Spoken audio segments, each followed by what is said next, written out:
किंवा त्याच्या पुढच्या कालावधीमध्ये या संदर्भातला सकारात्मक विचार जो आहे तो करण्यात येईल।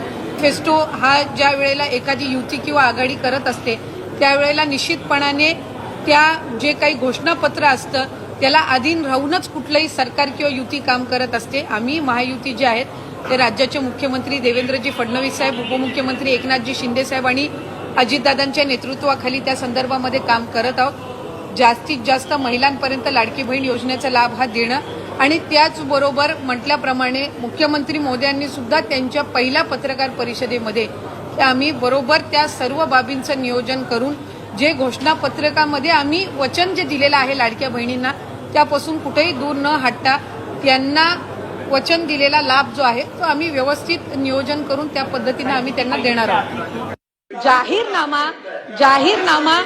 जाहीरनामा हा 5 वर्षासाठी असतो। या अर्थसंकल्पामध्ये 2100 करणार अशा पद्धतीचं वक्तव्य हे कुठेही केलेलं नाही।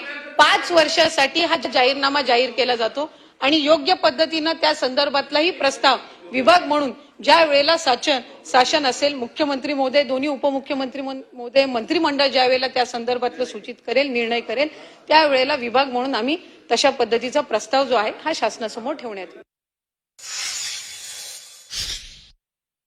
ही घोषणा केलेली आहे की 2100 रुपये आम्ही पुढच्या अधिवेशनापासून म्हणजे या मार्चच्या अधिवेशनापासून म्हणजे पुढच्या बजेटपासून आम्ही देऊ। मुख्यमंत्र्यांनीच केलेली आहे।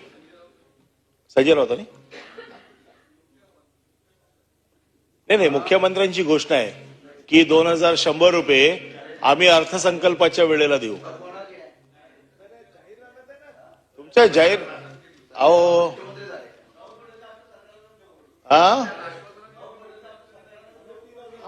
आम्ही 3000 सांगितले होते। मग किमान 2100 जे तुम्ही मान्य केले आहेत ते येणाऱ्या अर्थसंकल्पापासून आपण देणार आहात का? माझी जिल्हाधिकाऱ्यांच्या अध्यक्षखाली कमिटी होती, तुम्ही GR काढला, एक अशासकीय सदस्याचा अध्यक्ष तुम्ही केला, कायद्यानं त्याला अधिकार दिले हे मान्यता देण्यासाठी। खाली तुम्ही लिहिलं स्थानिक ग्रामसेवक, स्थानिक अधिकाऱ्यांचा सर्ट घ्या। मग याची पडताळणी झाली होती का नव्हती? झाली असेल तर मग आमचं म्हणणं आहे त्यांना अपात्र करू नका। त्यावेळी तुम्ही पात्र केलं सा, त्यावेळी तुम्हाला लाडकी बहीण वाटली, आता सावत्र झाली का निकाल लागल्यावर? आता सावत्र झाली का तुम्हाला निकाल लागल्यावर? त्यावेळी तुम्हाला लाडकी बहीण लागली, लाडकी बहीण दिसली, तुम्ही पुढच्या 2 महिन्याचं अनुदान या ठिकाणी दिलं।